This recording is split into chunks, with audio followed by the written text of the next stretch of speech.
y amén. Nos disponemos a leer el Evangelio de Mateo capítulo 8, versículos 11 y 12, palabra de nuestro Dios. Y os digo que vendrán muchos del oriente y del occidente y se sentarán con Abraham e Isaac y Jacob en el reino de los cielos. Mas los hijos del reino serán echados a las tinieblas de afuera. Allí será el lloro y el crujir de dientes. Amén, amén y amén. Tomen asiento, mis amados hermanos, Iglesia de Cristo. Vamos a reflexionar, vamos a meditar, vamos a profundizar en las Sagradas Escrituras, en lo que aprendemos hoy. Vamos a ver un pequeño estudio bíblico, hoy que le estamos rindiendo culto a nuestro Dios, y el tema es el siguiente: la salvación sí se pierde, sí es posible perderla. Por favor, dígale al hermano que tiene al lado, adelante o atrás, pilas, porque es posible perder la salvación. Dígale. Pilas, porque es posible perder la salvación. Pilas. Amén, amén. Nosotros no tenemos duda de ello, porque las Sagradas Escrituras son muy claras. Y las Sagradas Escrituras están llenas de una cantidad inmensa de pasajes bíblicos que nos enseñan y que nos confirman que nosotros debemos aprender que la salvación sí se pierde. Veamos lo que dice las Sagradas Escrituras, porque es que hoy en día se ha vuelto muy popular en muchas iglesias el pensar, enseñar y creer y profesar que la salvación no se pierde. Y eso es algo peligroso para la vida de cualquier creyente. Porque si una persona la convencen de que la salvación no se pierde, una vez que sienta que ya recibió a Cristo, una vez que sienta que ya es salva esa persona, de ahí para adelante no necesita esforzarse por seguir viviendo en santidad. No va a sentir la necesidad de seguir buscando de Dios con pasión, con amor, con entrega y para servirle. Entonces eso va a generar una zona de confort para nosotros en la vida cristiana. Va a generar un conformismo que nos va a llevar a una tibieza espiritual y nos va a llevar a la práctica de cosas que Dios aborrece, pensando que igual de todas maneras somos salvos.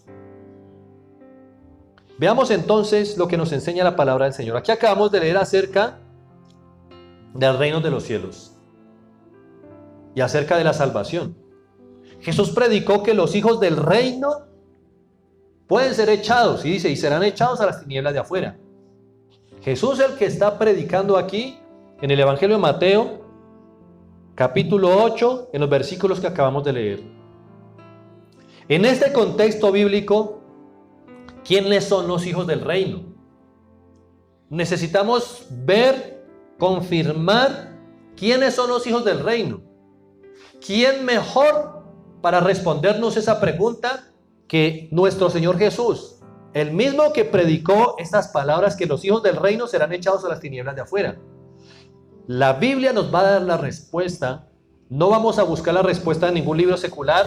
Es más, no la busquemos en el Antiguo Testamento. No la busquemos en otros libros que haya escrito, o cartas que haya escrito Pablo. Busquemos la respuesta por la boca de nuestro Señor Jesús. Si Él habló del reino de los cielos y habló de los hijos del reino, que pueden ser o que serán echados ¿a dónde? Exactamente. Mas los hijos del reino serán echados a las tinieblas de afuera. O sea, esa es la perdición eterna. Dice, allí será el lloro y el crujir de dientes. Nuestro Señor Jesús nos confirma la respuesta en cuanto a quiénes son esos hijos del reino exactamente que habla nuestro Señor Jesús. Veamos la respuesta aquí mismo en el Evangelio de Mateo, un poco más adelante. Acompáñenme al capítulo número 13, versículo 24. Se los voy a leer aquí. Versículo 24 en adelante, encontramos la parábola del trigo y la cizaña.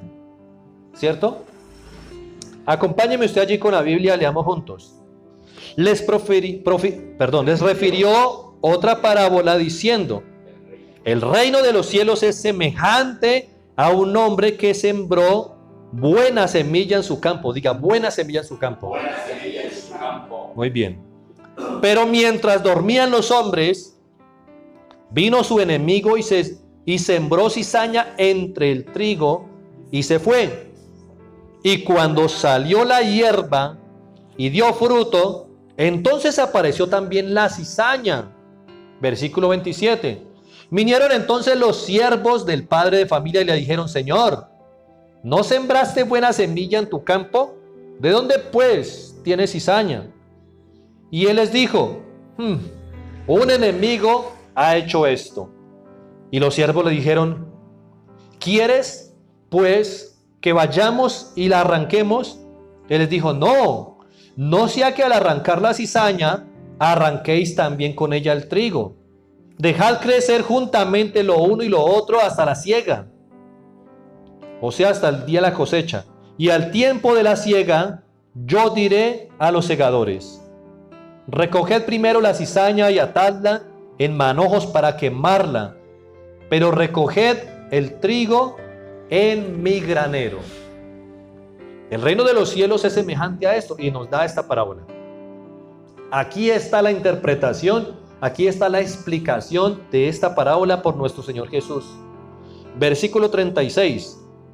Jesús explica la parábola de la cizaña.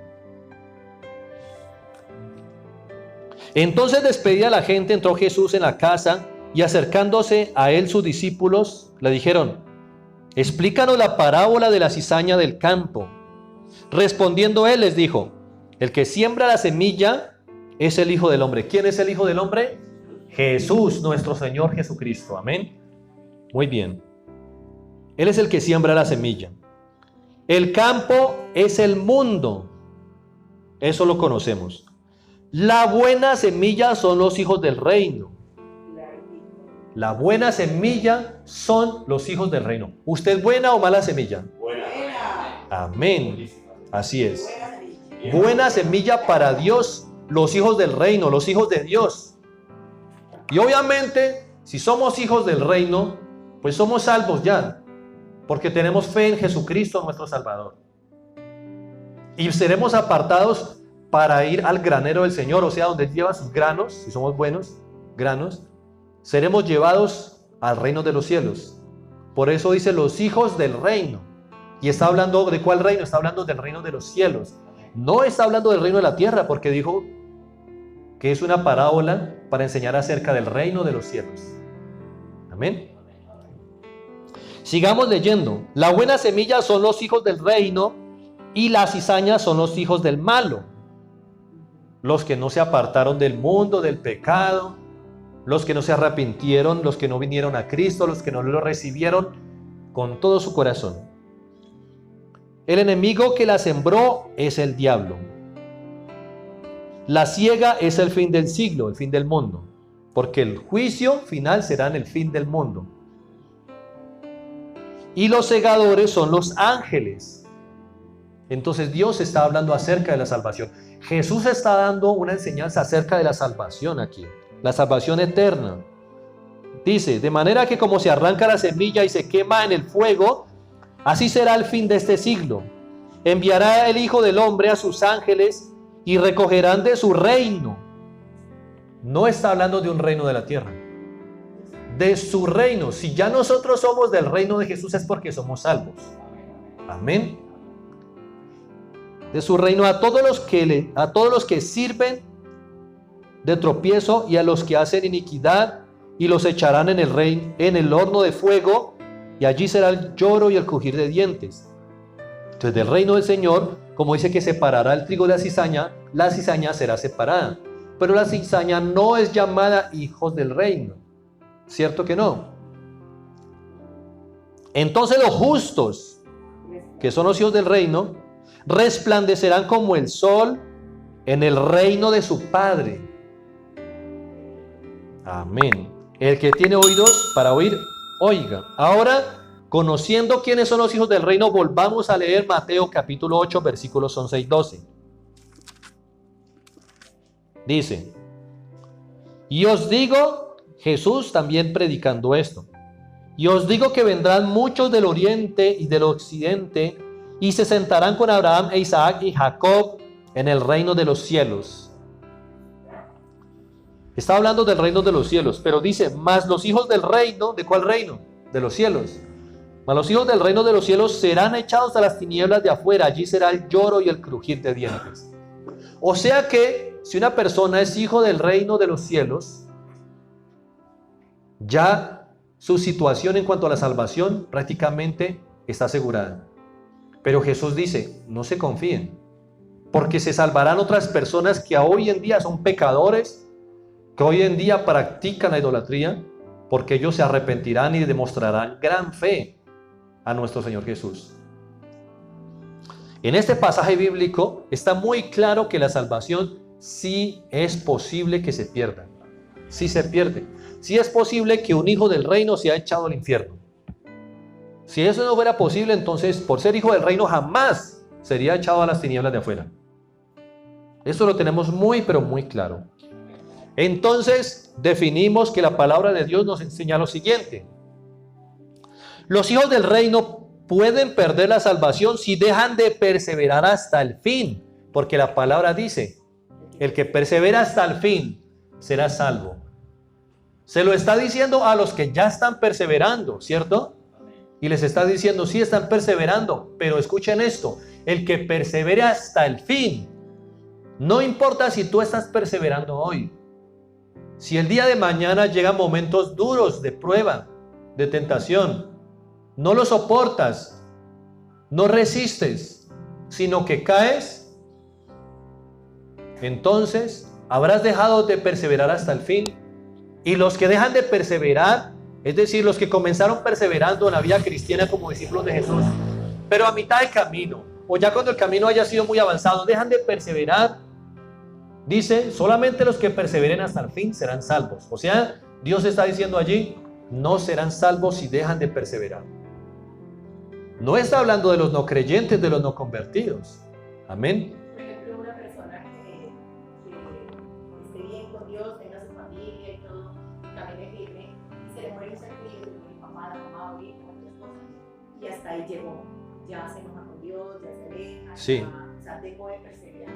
Y era santa, y era hija de Dios. Se resienten con Dios porque dicen, ¿por qué me pasa esto mal a mí? ¿Por qué me duele el corazón tanto si yo le sirvo a Dios? Si yo. No dándose cuenta que solamente ve con sus ojos hacia su propio corazón obstinado y no piensa en los demás, en los propósitos de Dios. Entonces, los hijos del reino pueden perder la salvación si dejan de perseverar hasta el fin, pues al dejar de perseverar se apartan de la fe que tuvieron. Muy claro, ¿cierto? Amén. ¿Quién dice amén? Amén. Amén. Así es. Sigamos. Así como la salvación la recibimos por fe, también se pierde por abandonar la fe. Amén. Muy claro. Muy claro lo tenemos nosotros. ¿Por qué? Porque es que los que defienden esa teología de que la salvación no se pierde y no se pierde y no se pierde una vez la hayas ganado, afirman de que como la salvación no se gana por obras, tampoco se pierde por obras. ¿Cierto? Pero las obras son la evidencia, la muestra de que si practico malas obras son la muestra fehaciente de que me he apartado de la fe. Porque cuando usted cree en Jesucristo, cuando usted tiene su fe activa, usted se aparta del mundo, se aparta del pecado, usted le sirve al Señor, usted se consagra, usted vive en santidad. Usted limpia su corazón o permite que Dios limpie su corazón. Amén. La fe en Cristo produce buenas obras. ¿Quién cree esto?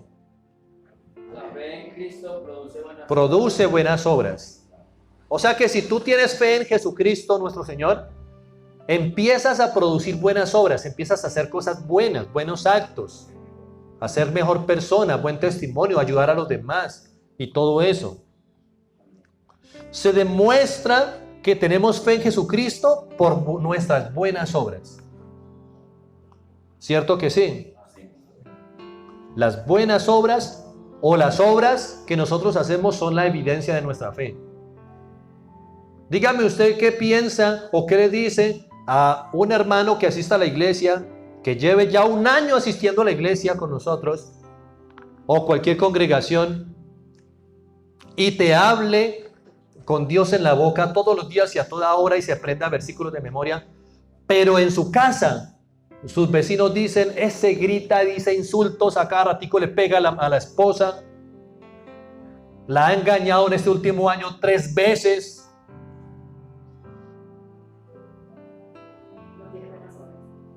¿Cuáles son sus obras? Son malas obras.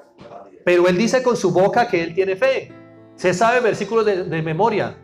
¿Realmente qué es lo que está pasando? ¿Sus obras son evidencia de que realmente tiene fe o que realmente no tiene fe y no vive la fe? Exactamente. Entonces las obras son evidencia de nuestra fe. Amén. Por eso la fe en Cristo produce buenas obras, porque produce, obviamente, se manifiestan con esas evidencias. Ese tema de las obras está mal interpretado en algunas áreas porque yo les explicar. Las obras, bueno, lo que nosotros estamos haciendo, la obra lo que yo vea, una ofrenda que es una buena obra, ¿cierto? Entonces mucha gente está. Claro, y nadie se salva por hacer buenas obras. Nadie. La salvación es a través de Jesucristo, a través de la fe en Jesucristo. ¿Cómo puedo demostrar que realmente tengo fe en Jesucristo? Miren las obras que estoy haciendo. A ver, miren. Amén. Leamos un pasaje bíblico que nos aclara esto. La epístola que escribió el apóstol Santiago, capítulo 2, versículos desde el 14 hasta el 26. Epístola que escribió el apóstol Santiago desde el capítulo 2, versículos 14 al 26.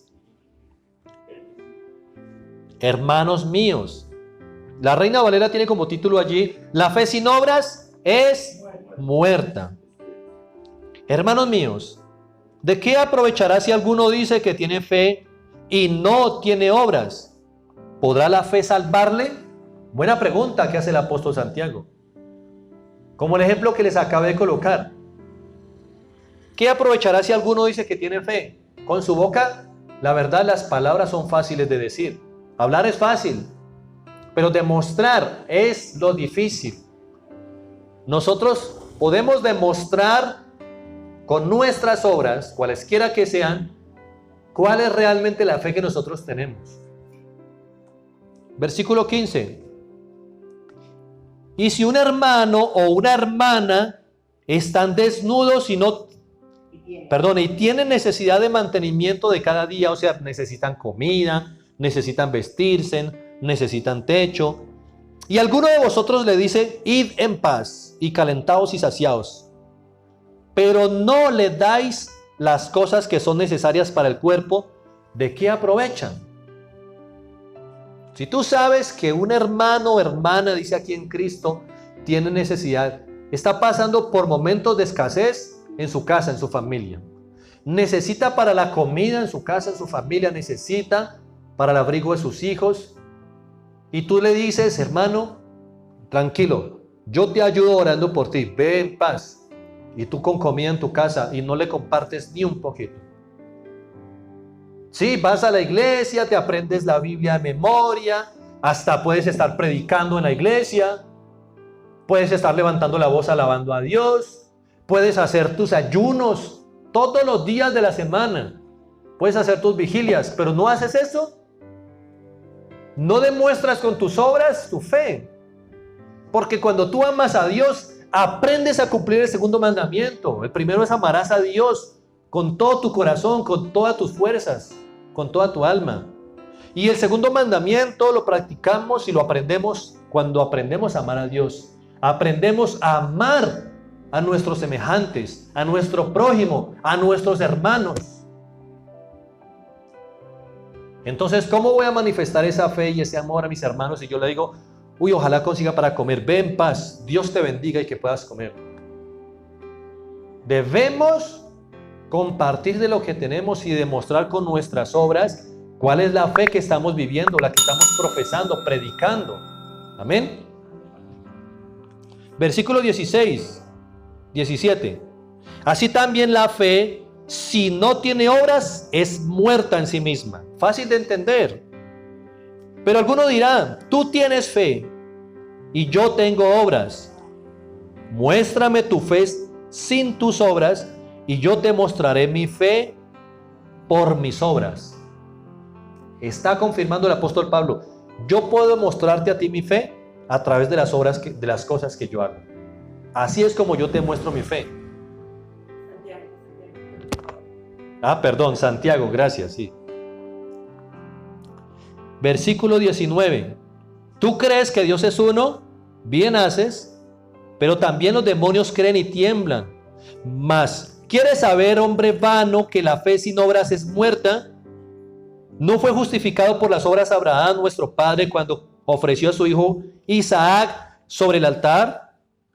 Porque él fue salvo por fe y lo demostró con estas obras. Versículo 22. ¿No ves que la fe actuó juntamente con sus obras y que la fe se perfeccionó por las obras? Y se cumplió la escritura que dice, Abraham creyó a Dios y le fue contado por justicia y fue llamado amigo de Dios. Vosotros veis, pues, que el hombre es justificado por las obras y no solamente por la fe. Gran enseñanza. Amén. Asimismo también Rahab la ramera no fue justificada por obras cuando recibió a los mensajeros y los envió por otro camino. Porque como el cuerpo sin espíritu está muerto, así también la fe sin obras está muerta. Amén. Y cuando una persona, cuando un hermano en Cristo tenga una fe muerta, perdió la salvación. La Biblia es muy clara y no tenemos por dónde nosotros confundirnos. Confirmamos entonces, los hijos del reino pueden perder la salvación si dejan de perseverar hasta el fin, pues al dejar de perseverar hasta el fin, dejan de practicar la fe. Practicar el pecado es evidencia de haberse apartado de la fe también. Es la evidencia. Así como la salvación la recibimos por fe, también se pierde por abandonar la fe. Amén. No hay confusión en esto. La Biblia es muy clara y nos responde todas estas preguntas. Así que las malas obras también son evidencia de que alguien ha abandonado la fe. ¿Crees esto? Amén. Existen varias posiciones teológicas sobre la salvación. Yo creo que ustedes las han escuchado, las han leído. Varias posiciones teológicas. Unos afirman, diferentes escuelas teológicas, universidades, afirman que se inclinan por el pensamiento calvinista, otros por el pensamiento del arminianismo. Yo les voy a explicar qué es eso. Acerca de la salvación, el pensamiento calvinista viene de Juan Calvino, un hombre llamado Juan Calvino que nació el 10 de julio de 1509. Hace rato. 1509, por ahí cerca de la época en que estuvo Martín Lutero también.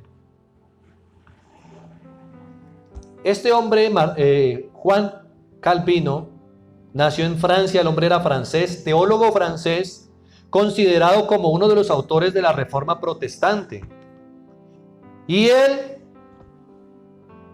estudió y escribió también bastante teología, y él afirmó en sus enseñanzas lo siguiente: una vez salvo, siempre seremos salvos. Una vez salvo, siempre salvo. Y de ahí están los hipercalvinistas, que llamamos hoy en día aquellos que dicen rotundamente y cerradamente: si usted ya recibió a Cristo hoy, jamás en su vida usted se va a perder. Haga lo que haga, nunca se va a perder, nunca. Y tratan de justificártelo, nunca. Que usted se va a apartar, usted se va a enfriar, nunca. Así, con todo eso, nunca se va a perder, ya usted es salvo. Cuando la Biblia no nos enseña eso. Él habla acerca de la predestinación. Él dice, si una persona se perdió, es porque estaba predestinada por Dios, y haga lo que haga esa persona, nunca se va a salvar, nunca va a alcanzar la salvación. O sea que él afirma el destino de los hombres depende únicamente por la designación de Dios. Solamente por la predestinación que Dios haga. Eso es lo que enseñó él. Así muchas personas se enfrían con ese mensaje. Si a mí me hubieran enseñado desde un principio que la salvación no se pierde, cuando yo estaba en mi primer amor con Dios, créanme, eso hubiera enfriado mi amor. Me pongo a practicar las cosas del mundo y cuando alguien me venga a decirme arrepiéntete, porque si no Cristo vendrá en cualquier momento cuando no te des cuenta, arrepiéntete, y yo le voy a decir no pasa nada, ya soy salvo, tranquilo, no se preocupe mi hermano, usted se alarma por cualquier cosa también. Yo sé que tengo que cambiar estos pecados que estoy cometiendo y que yo sigo engañando a mi mujer y que le pego y que la insulto y que digo groserías, pero pues yo estoy en un proceso de crecimiento, igual ya soy salvo. ¿Ustedes creen eso? Para nada.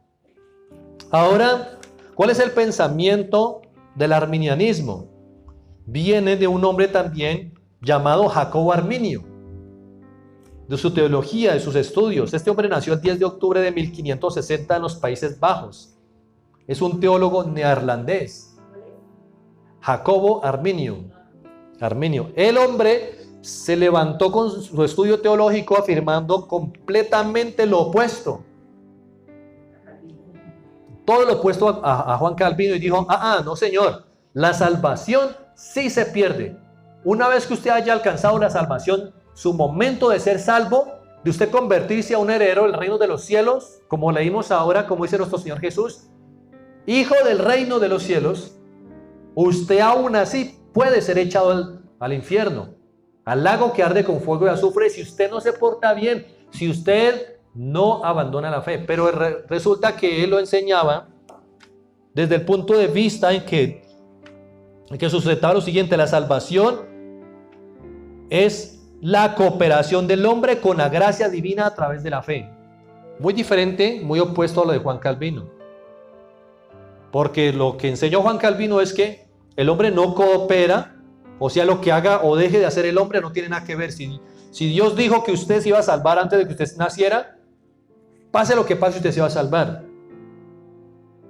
Pero resulta que la voluntad de Dios es que nadie se pierda. Y a pesar de que la voluntad de Dios es que nadie se pierda, Dios nos dio la libertad de escoger el camino. Los que quieren vida, los que quieren bendición, o los que quieren maldición y camino de muerte. Es muy claro y no tenemos cómo confundirnos. El problema es que algunos de la teología del arminianismo afirman, la mayoría, que la salvación se pierde, pero usted es salvo. Voy a poner un ejemplo. Mi hermano Boca, usted es salvo. Pero diga amén. Amén. Amén. Usted es salvo. Amén. Amén. Pero resulta que usted salió, se fue para su casa, resulta que lo metieron en un problema, en una discusión, usted humildemente trata de salir, no discute con nadie, y lo hostigan y lo hostigan y lo hostigan. De pronto usted se le sube la sangre a la cabeza, le tocan su talón de Aquiles, y usted dice una palabrota. Vamos a poner otro ejemplo. Usted va por la calle, que usted estaba distraído y todo, y se le atravesó caminando una muchacha muy bonita, con un bonito cuerpo, con una falda tan cortica que pareciera que no fuera falda, con un escote mostrando prácticamente todo el pecho, y a usted se le van los ojos y la sigue con la mirada hasta la otra cuadra donde ya cruza la esquina, y usted le escanea prácticamente el cuerpo con la mirada. Usted siente deseo. En ese momento usted perdió la salvación. Según la corriente del arminianismo, usted perdió la salvación, según lo que afirman muchos del arminianismo. Usted perdió la salvación en el momento en que usted cayó en pecado. Cuando usted ya era salvo, usted cayó en pecado, en ese momento perdió la salvación. Pero tampoco es así. Tampoco es así. Amén. Además, usted en ese momento no perdió la salvación, porque la palabra nos enseña muy claramente que usted ganó la salvación por fe y que usted en ese momento tuvo prácticamente una pequeña caída de la cual usted rápidamente se debe parar. Ya si usted se queda ahí y usted continúa practicando eso, todos los siguientes días, practicar es hacerlo hoy, mañana, pasado mañana, eso es practicar. Ahí sí es verdad que eso va a demostrar que usted se habría apartado de la fe. Pero si usted se sacudió la cabeza y entonces el Espíritu Santo lo redarguye y usted dice, Señor, perdóname, ¿qué hice? Pequé con mis ojos, deseé, perdóname.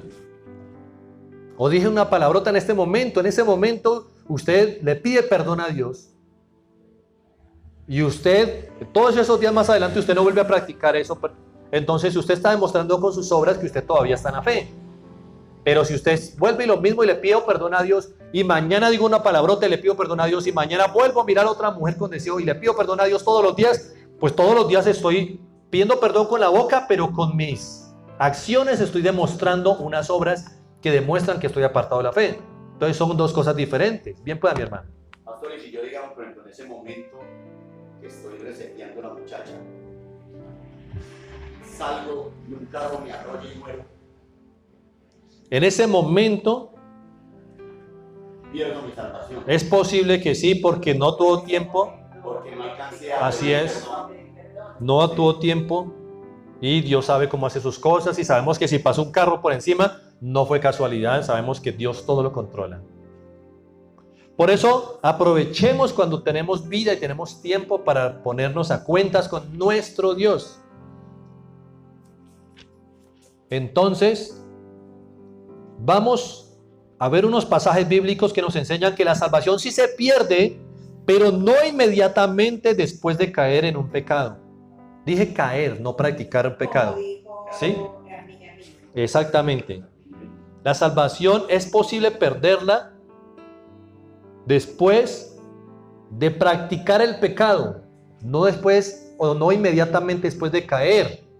Son dos cosas diferentes. Caer en un pecado es diferente a la expresión de hablar de practicar un pecado.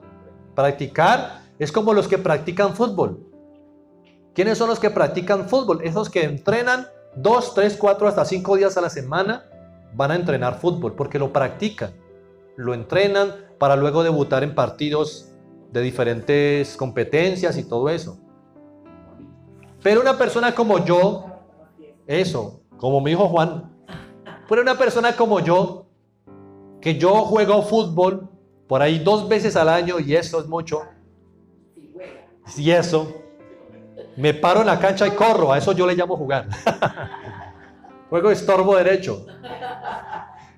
Entonces, eso no es practicar, lo que yo hago no es practicar fútbol. Entonces ahí está la diferencia de alguien que practica el pecado, es que constantemente está cayendo en él una y otra vez, lo hace. Y alguien que cae en pecado, cayó una sola vez y ya, no más, ya. Acompáñenme al Apocalipsis y confirmemos en algunos pasajes bíblicos también del Apocalipsis, en las cartas que Dios manda a los pastores, ángeles, mensajeros de Dios, de las iglesias de Asia Menor. Allí encontramos demostración, mucha evidencia bíblica acerca de que la salvación sí se pierde y que eso nos demuestra que la salvación se pierde cuando una persona muestra o evidencia o manifiesta con sus obras que se ha apartado de la fe y que tuvo tiempo a arrepentirse y no se arrepintió. Entonces ya no es contado entre los que van para el reino de los cielos. Entre los salvos, muy bien. Apocalipsis capítulo 2, versículo 1.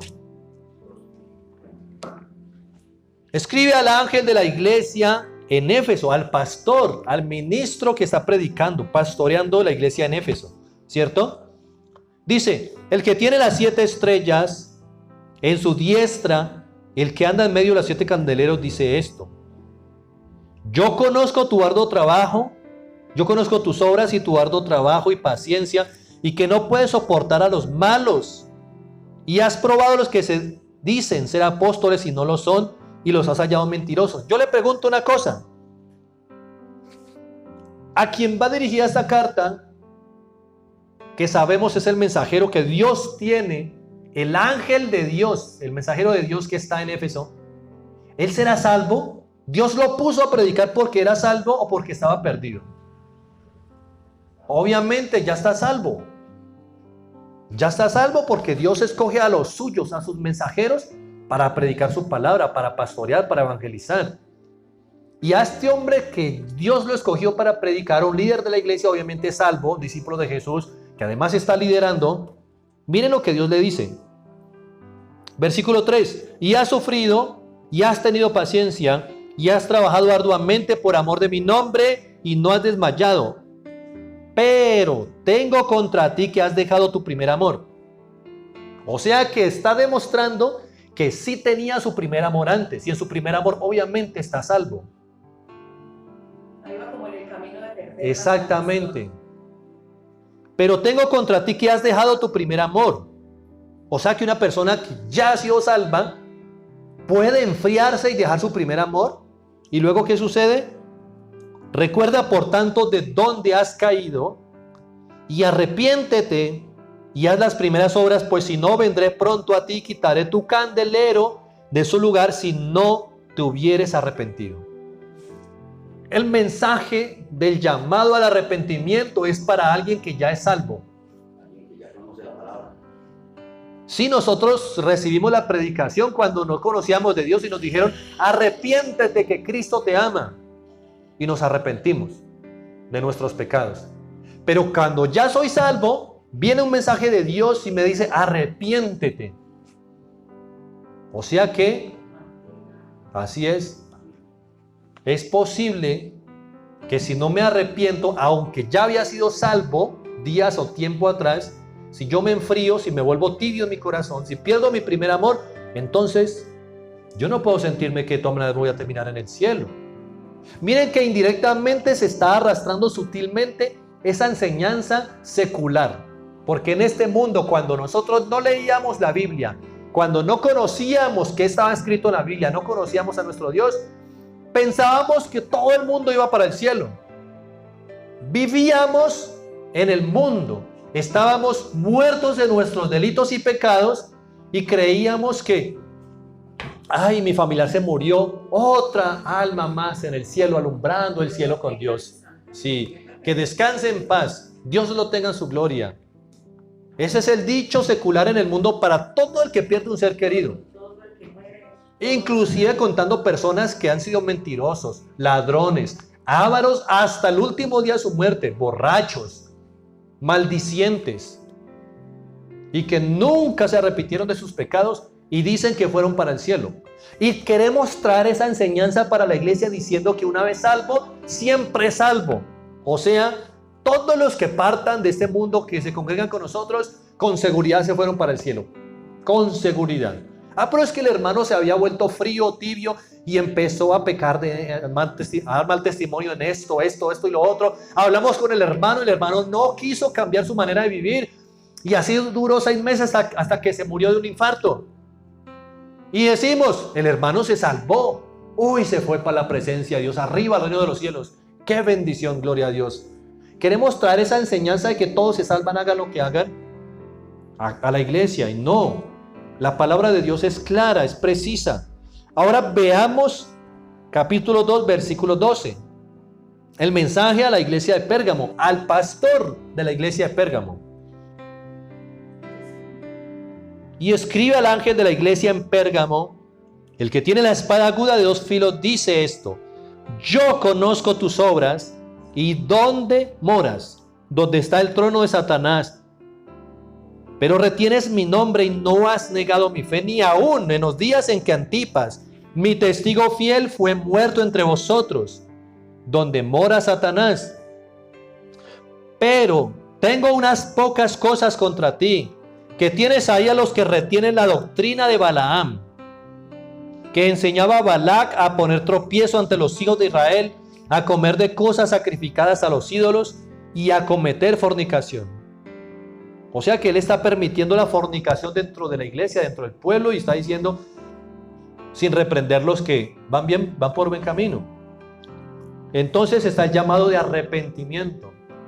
Por tanto, arrepiéntete, pues si no, vendré pronto a ti y pelearé contra ellos con la espada de mi boca. ¿Qué significa vendré pronto a ti?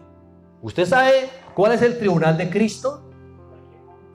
Así es, que en cualquier momento nos llama, nos encontramos de frente con Él porque partimos de este mundo y nos llama a cuentas.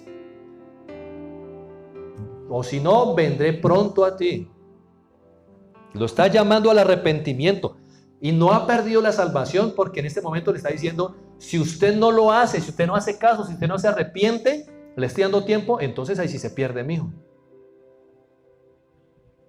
El mensaje es muy claro. Amén. Ahora veamos capítulo 2, versículo 18.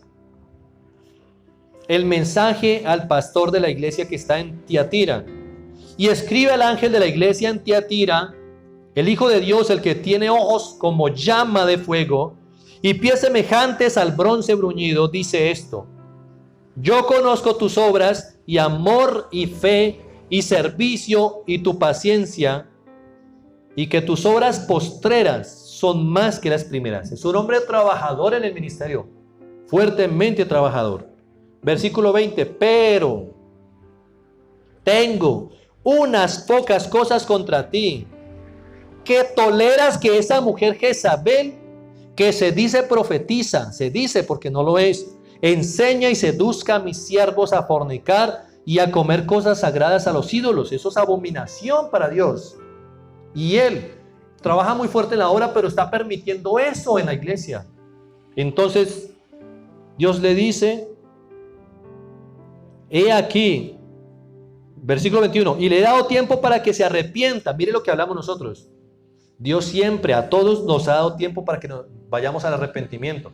Por eso, si una persona cae en pecado y en ese momento sucede un accidente y lo sorprende la muerte, ay, es que Dios es injusto, no le dio tiempo de arrepentirse.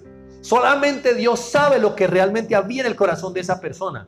Dios sigue siendo justo todo el tiempo, sus caminos son perfectos. Si a esa persona le sucede eso, es porque seguramente, y Dios conoce su corazón y conoce su historia y tiene contados los cabellos de su cabeza, seguramente Dios ya le había dado muchas oportunidades antes y esa persona persistía seguir cayendo en la misma práctica. Llega el momento en que Dios dice, ya no más.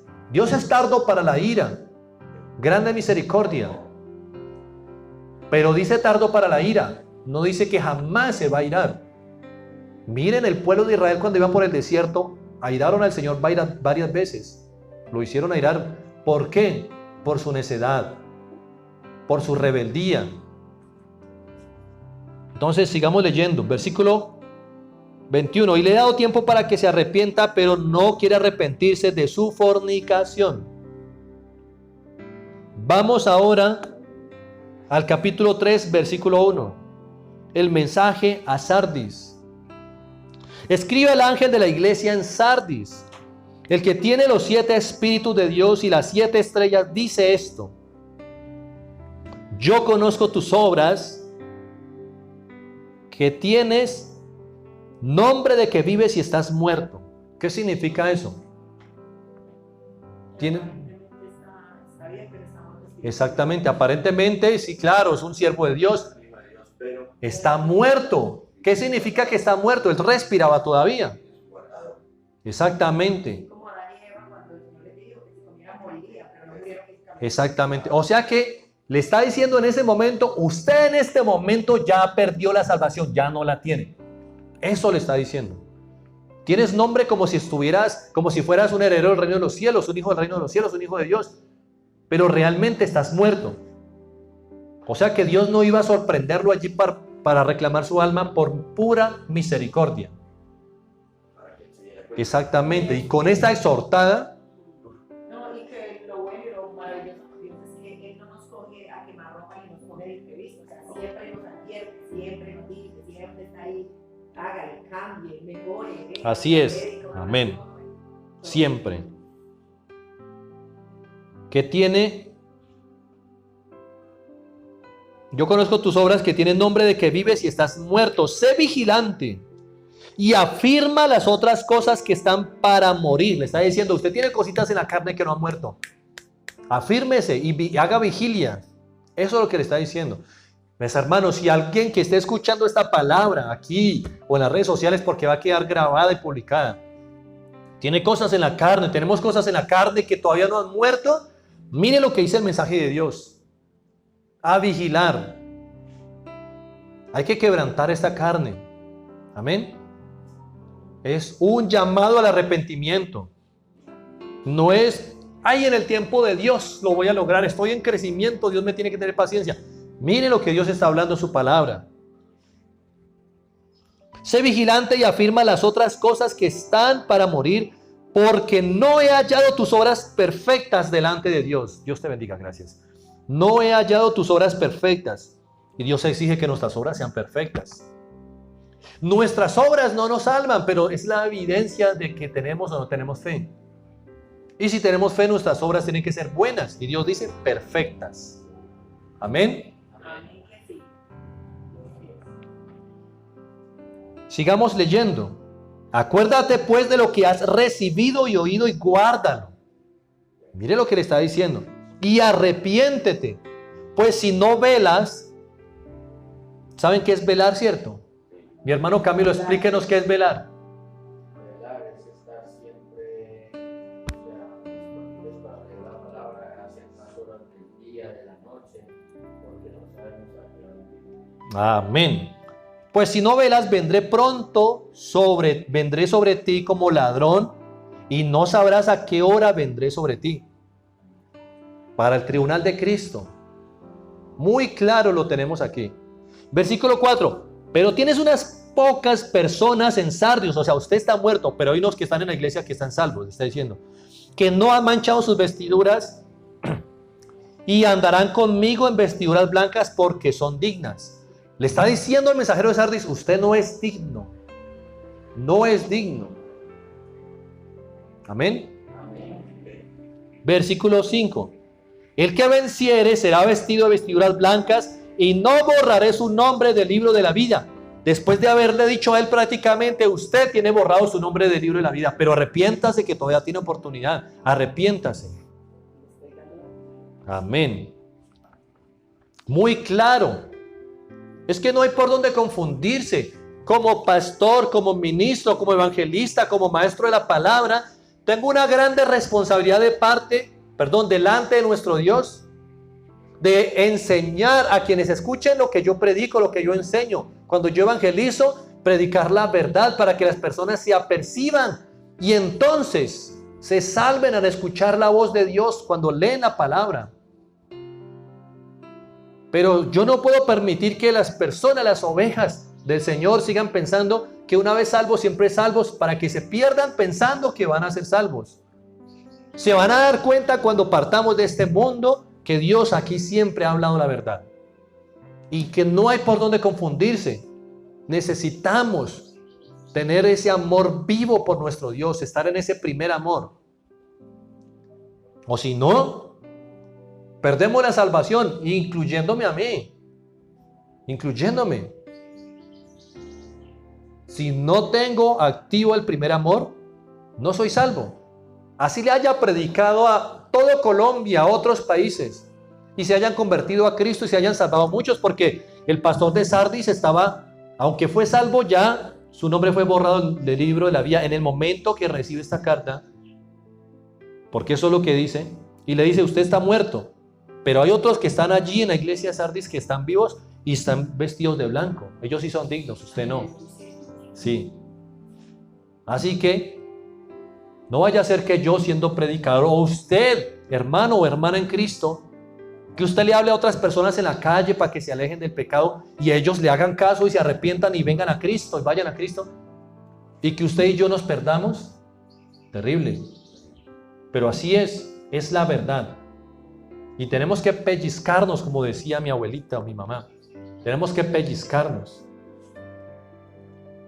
Veamos capítulo 3, versículo 11. Estamos en Apocalipsis.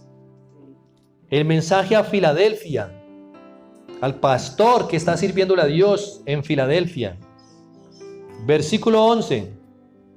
He aquí yo vengo pronto, retén lo que tienes para que ninguno tome tu corona. ¿Qué significa?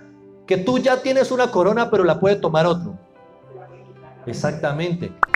Si yo ya tengo mi corona, sabemos que esa corona es nuestra, pero la voy a poder usar literalmente cuando esté en el reino de los cielos. Aquí en el planeta Tierra no.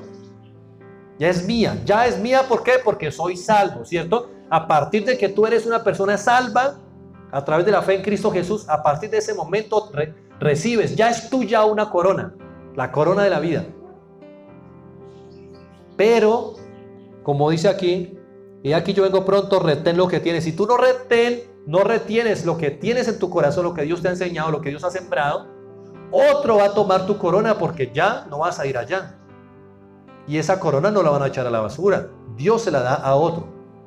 Amén. Amén. O sea que la salvación sí se pierde. Versículo 14. El mensaje al pastor de la iglesia que está en Laodicea. Y escribe al ángel de la iglesia en Laodicea: he aquí el amén, el testigo fiel y verdadero, el principio de la creación, dice esto: yo conozco tus obras, que ni eres frío ni caliente. Ojalá fueses frío o caliente. Pero por cuanto eres tibio y no frío ni caliente, te vomitaré de mi boca. ¿Qué significa esto? Te vomitaré, sí. Para uno poder vomitar algo de la boca, primero tiene que entrar a la boca. Exactamente. O sea que este siervo prácticamente estaba con Dios. Pero dice que si lo va a vomitar es porque, aunque haya sido salvo, va para afuera. Va para afuera, no se confíe. Aunque usted es tibio, ojalá fueres caliente o frío. ¿Y saben por qué? Porque una persona que está completamente fría, que no conoce a Dios, usted le predica y le llega la palabra. Una persona que está caliente, predica o lee la palabra, le predican y le llega la palabra. Porque conoce, y al que no conoce porque está aprendiendo apenas y dando sus primeros pasos. Pero el tibio ya conoce, le da lo mismo, dice sí, amén, y aleluya, y sigue lo mismo. Como ustedes han visto, aquí nos llegó la otra vez, hace poco, un hombre, que no quiero decir el nombre, diciendo aleluya, gloria a Dios, qué bendición, si yo soy cristiano de tantos años, ayúdenme a orar por mi hogar, tengo mi esposa allá en Venezuela, y ella cree que aquí le voy a ser infiel, pero ya no es así. Y pusimos en la consolidación el teléfono de él y una de las hermanitas líderes que llaman a consolidar, a preguntarle: Dios le bendiga, ¿cómo está? ¿Tiene alguna petición, hermano? Le dijo: uy, hermanita, nosotros deberíamos ser novios. Dios me está mostrando que usted y yo tenemos que tener una relación. Y él casado todavía con una mujer, y con las palabras que llegó diciendo aquí. Y vaya usted, salúdelo. Uy, pastor, aleluya, gloria a Dios, Cristo vive, aleluya. Eso es un tibio. Todo lo que usted le predique no le llega. Todo lo que usted le quiera redarguir y exhortar, ya usted se volvió religioso, fanático. Tampoco hasta allá. ¿Cierto? Es como, por ejemplo, lo de la música secular, que tiene sutilmente el mensajes malignos allí para nuestros hijos, para la sociedad, para las familias, destrucción. Donde quieren educar a nuestros hijos para esa ideología de género. Y las películas de Disney y todo eso. Vaya usted, dígale a un frío: vea, pasa esto con esas películas, y le va a decir: ay, yo no me he dado cuenta, ¿verdad? Yo no me había dado cuenta. ¿Verdad? Sí, es cierto. Cuando usted le muestra pruebas, vaya, dígaselo a un caliente, le va a decir: uy, sí, es que no podemos ignorar las maquinaciones del maligno. Dígaselo a un tibio: ay, tan exagerado, el pastor ya se volvió religioso. Tampoco hasta allá. Como el juego del calamar. Ay, pastor, tan exagerado. ¿Por qué me veo el juego del calamar? Porque me vi la serie hasta el último capítulo, entonces ya. No, tampoco hasta allá. Terrible. Para terminar, leemos la epístola a los Hebreos capítulo 6. capítulo 4. Vamos a leer desde el versículo 4 hasta el 6 para terminar. Para concluir, y eso que no nos queda tiempo en este momento para leer todos los otros pasajes bíblicos que nos confirman que la salvación sí se pierde. Sí se pierde. Hebreos capítulo 6, versículos 4 al 6. Leamos. Porque es imposible que los que una vez fueron iluminados y gustaron del don celestial y fueron hechos partícipes del Espíritu Santo, hasta ahí, ¿quién es? ¿Usted cree que una persona que nunca se ha convertido, que nunca ha sido salva porque nunca ha conocido al Señor, va a ser descrita de esta manera? Iluminados, gustaron del don de Dios, o celestial, los dones de Dios. Exactamente, y fueron hechos partícipes. Obviamente está hablando de salvos. Dice, asimismo gustaron de la buena palabra de Dios, conocieron la palabra de Dios, conocen la palabra de Dios, y los poderes del siglo venidero, los poderes espirituales del mundo venidero, del reino celestial. O sea, el favor de Dios, el respaldo de Dios, los dones del Espíritu Santo. Y dice, y recayeron, porque estaban caídos cuando no conocían a Cristo. Pero entonces recayeron otra vez ¿en qué? En el pecado. Dices, recayeron, sean otra vez renovados para arrepentimiento, crucificando de nuevo para sí mismos al Hijo de Dios y exponiéndole a vituperio. Es imposible. Entonces, este pasaje bíblico es muy claro. Cuando una persona recae porque está practicando la fe, está demostrando con su fe que está demostrando con sus malas obras que se ha apartado de la fe, y la salvación la recibimos por fe y la perdemos por apartarnos de la fe. No por obras, sino por apartarnos de la fe. Amén.